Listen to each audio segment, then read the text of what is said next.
అత్యున్నత రాజ్యాంగం కల్పించిన మత స్వేచ్ఛ ఆర్టికల్ 25ను కొంతమంది మతోన్మాదులు తుంగలో తొక్కుతూ క్రైస్తవుల మత స్వేచ్ఛకు ఆటంకం కలిగిస్తూ ఉన్నారు.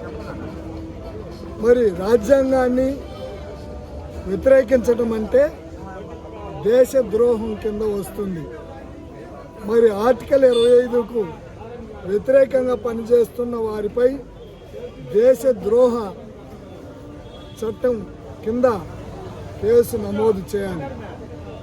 ఆంధ్రప్రదేశ్లో అనంతపూర్, ఉండి తదితర ప్రాంతాలలో క్రైస్తవ పాస్టర్లపైన, క్రైస్తవ ఆస్తులపైన, ప్రార్థనా మందిరాలపైన దుర్మార్గంగా దాడులు చేస్తూ మత సామరస్యానికి భంగం కలిగిస్తూ ఉన్నారు.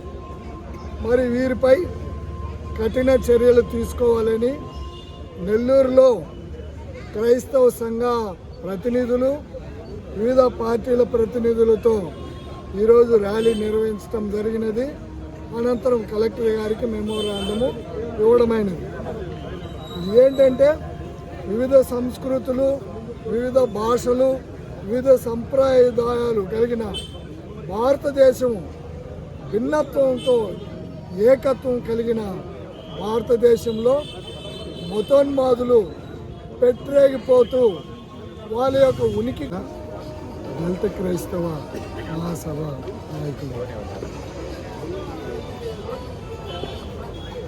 ఓకేనా. ఈరోజు మేము చేసిన ర్యాలీ ఏంటంటే అనంతపూర్లో ఇటీవల కాలంలో క్రైస్తవులు సువార్త చెప్పడానికి వెళితే కొంతమంది మతోన్మాదులు బస్సులు కాల్చడము, వాళ్ళని కొట్టడం చాలా ఇబ్బందికరమైన పరిస్థితుల్లో వాళ్ళని ఇచ్చేశారు. కానీ అది మేమందరం చూసాం కాబట్టి మేము దానికి ఏదైనా ఒక సమాధాన పరిచే విధంగా ఒక ర్యాలీ చేస్తే బాగుంటుందనని మేమంతా కలిసి ఈరోజు ర్యాలీ చేస్తుండగా ఈ ర్యాలీకి YSRCP, Congress party, CPM, CPI మద్దతు తెలుపుతూ ఈ ర్యాలీని ముందుకు కొనసాగించాము. ఇంకొకసారి కానీ క్రైస్తవులు జోలికి వస్తే మేమంటూ ఊరుకునేది లేదు అని తెలియజెప్పడానికే అన్ని జిల్లాలలో ఈరోజు గ్రీవెన్స్లో వినతి పత్రం ఇవ్వడం జరిగింది. ఇక మీదటి కూడా మేమంతా ఐకమత్యంగా ఉండి మా క్రిస్టియన్ ఐకమత్యను మేము కాపాడుకుంటామని మరొకసారి ఇలాంటి జరిగితే మేము మరి ఎక్కువగా ఖండిస్తామని తెలియజేస్తూ ఈ అవకాశం ఇచ్చినందుకు మీకు అందరికీ ధన్యవాదాలు తెలుపుతున్నాను. భారతదేశం లౌకిక దేశం.